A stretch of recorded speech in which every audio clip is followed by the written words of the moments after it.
अ, जो भी जंगल जल जंगल जमीन, ये जो एक्ट अभी गवर्नमेंट ने पारित किया है, सो कंजर्वेशन फॉरेस्ट कंजर्वेशन एक्ट, एक बाजू एक तरफ से गवर्नमेंट बोलती है कि जल जंगल जमीन का मालिक आदिवासी है, आदिवासी जंगल में रहते हैं, उनका जमीन आदिवासी का है। लेकिन कंजर्वेशन के फॉरेस्ट कंजर्वेशन के एक्ट से उनको जंगल में खदेड़ने का काम करने का अभी सबसे ज्यादा षड्यंत्र कर रहे हैं, क्योंकि उनको जंगल से निकालना है।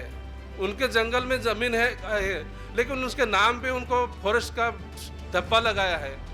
आदिवासी की जो जो नाम है जमीन के, उनको हटा के, आदिवासी के हटा के उनको फॉरेस्ट रिजर्व फॉरेस्ट का नाम के वजह से जंगल से उनको खदेड़ना चालू किया है।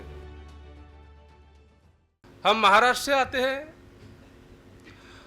हमारे महाराष्ट्र में सबसे ज़्यादा ट्राइबल डिस्ट्रिक्ट है, लेकिन ट्राइबल डिस्ट्रिक्ट में शिक्षा का देखो तो शिक्षा का बहुत प्रॉब्लम है, क्योंकि आश्रम स्कूल बनाया सरकार ने, आश्रम स्कूल आदिवासी लोगों के लिए पढ़ाने के लिए बनाया, लेकिन उनका मकसद यही नहीं है कि वो स्कूल में आदिवासी बच्चे पढ़े और आगे बढ़े। जैसा स्कूल बनाया, जैसा एक बहुत महाराष्ट्र के लोग टीचर लोग हैं, तो हमारे यहाँ एक शिक्षकी शाला, मतलब एक ही टीचर रहता है स्कूल में, वही प्रिंसिपल रहता है, वो भी इंचार्ज रहता है। और वो जो शिक्षा है, शिक्षा देने वाले टीचर है, बहुत लोग ईमानदारी से काम कर रहे हैं, बहुत लोग ईमानदारी से काम नहीं कर रहे हैं। लेकिन जब सरकार जो ये सोचती कि एक टीचर स्कूल जो होता है, उनके वजह से एक अच्छा स्कूल जब बनाते हैं, तो अच्छा स्कूल बनाने से आदमी अच्छे स्कूल में लोग स्कूल में बच्चे को भेज देते हैं, उनके ऊपर जो स्टाफ रहता है उनका भी कंट्रोल रहता है, तो स्टाफ की वजह से अच्छे शिक्षा भी बच्चे को मिल सकती है। लेकिन सरकार का ये मकसद नहीं है। आदिवासी लोगों को पढ़ाना चाहिए, आदिवासी लोगों को पढ़ना पड़ेगा तो काम कौन करेगा? ऐसे लोग हमारे पालघर में, महाराष्ट्र में जो सवर्ण लोग होते हैं, वो उनका यही चर्चा रहती है कि जब ये जो लोग बढ़ेंगे तो हमारे जो नीचे लोग को काम करने के लिए कौन मिलेगा, फैक्ट्री में काम करने के लिए कौन मिलेगा, खेती में काम करने के लिए कौन मिलेगा? इसके लिए उसको जानबूझकर पढ़ाई से उनको दूर किया जाता है। हमारे स्टेट में बहुत गरीबी भी है। हम बॉम्बे जैसा शहर जागतिक औद्योगिक माना जाता है, लेकिन उनके बाजू में हम रहकर भी लोगों को शिक्षा अच्छी ढंग से नहीं मिल रहे, लोगों को रोजगार नहीं मिल रहा है। जब रोजगार नहीं मिल रहा है तो लोग भूखमरी से आदमी मरते हैं। कुपोषण आपने सुना होगा, कुपोषण से बच्चे ज़्यादा मरते हैं। जब दवाखाने में डिलीवरी के लिए महिला जाती है तो रास्ते में भी उनका डिलीवरी होती है। ऐसे गांव है, और ये ऐसे गांव में जब सरकार ने जो पढ़ाना चाहिए था, शिक्षा की सुविधा करनी चाहिए थी, रोड की सुविधा करनी चाहिए थी, ये सुविधा कुछ भी नहीं करते।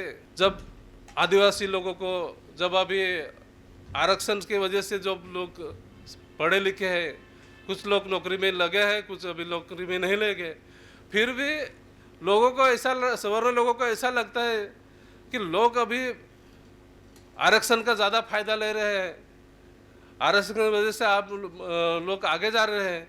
तो आगे जाना नहीं चाहिए। उसके लिए हर गांव में बुआ लोग, उनका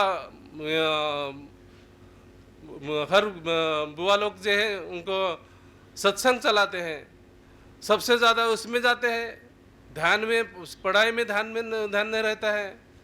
और उसके वजह से हमारा शिक्षा का जो परसेंटेज है वो बहुत कम हो गया है। पहले से 8वीं तक जो एग्ज़ाम नहीं लेने का है, उनका मकसद ही ये है कि क्योंकि एग्ज़ाम नहीं लेंगे तो बच्चे पढ़ेंगे कैसे?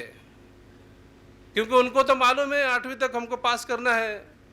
8वीं के पास के 9वीं में जब बच्चा जा रहा है तो उनको तो जहाँ प्राइवेट स्कूल में जो बच्चे जाते हैं, प्राइवेट स्कूल का जो एजुकेशन है उसको एजुकेशन 5वीं का है, और यहाँ हमारा 8वीं का बच्चा है उनको भी नहीं कुछ आता है, तो आगे के कंपटीशन में वो कैसा जाएगा?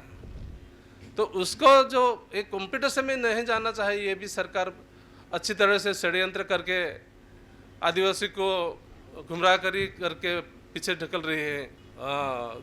जो भी जल जंगल जमीन, ये जो एक्ट अभी गवर्नमेंट ने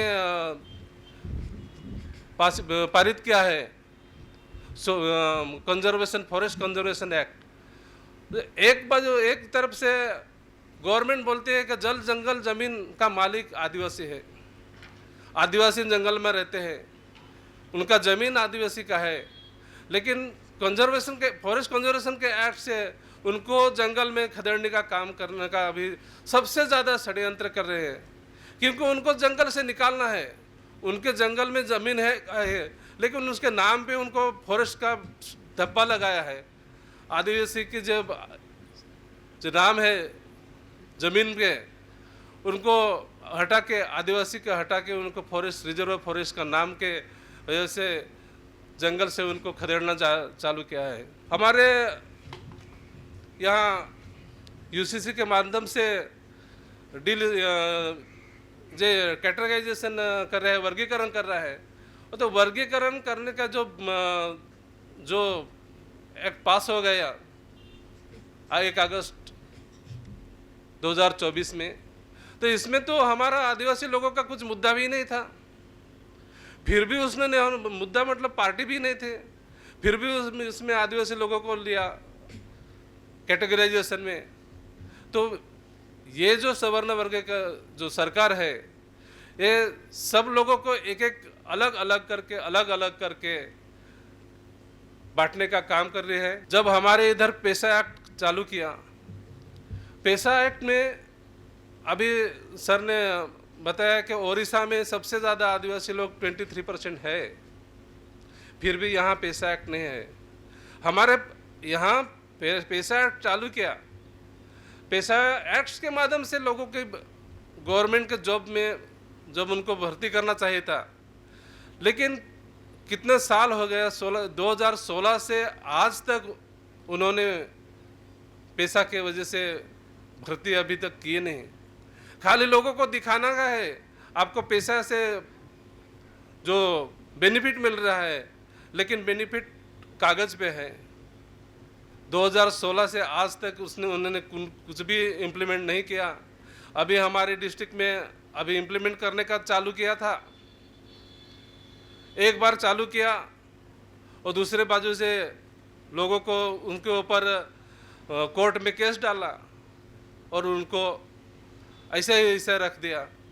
मतलब आपको पैसा के वजह से आपको नौकरी मिलेगी, एक गाजर दिखाता था और यहाँ तो कुछ नहीं मिल रहा है। एक बार इधर दिखाने का काम करने का और दूसरे वजह से निकालने का काम करने का, ये सब कर रहा है। ये सब हम आदिवासी लोग और हमारे लोग ये समझते नहीं। लोग अपने क्या करना चाहिए, क्योंकि उनको मालूम है लोगों को टुकड़ों को बांटा है। महाराष्ट्र में जब अभी इलेक्शन हो गया, तो इलेक्शन के बारे में लोगों को इतना लगा कि हमारा इधर अभी सवर्ण का मतलब बीजेपी का कुछ शासन नहीं आने वाला है, ऐसा सब हो गया था। लेकिन महाराष्ट्र में एक नया योजना चालू किया, लाड़की बहन की वजह से हर बहन को 1500 रुपया महीना दे दिया। इलेक्शन से पहले चालू किया और इलेक्शन से पहले 2 महीने 3 महीने का अकाउंट में पैसा डाल दिया। और लड़की बहन को जब 5000 7000 जब मिले, तो लोग जब बीजेपी का नाम लेके अभी नाच रहे हैं कि हमको बीजेपी ने हमको रोजगार तो कुछ नहीं दिया, लेकिन घर बैठे बैठे हमको पैसा दे रही है। हम जब संगठित होंगे तो ही संघर्ष कर सकते हैं। तो मेरा बात यहाँ इतना ही करके मेरा समाप्त कर रहा हूँ। धन्यवाद।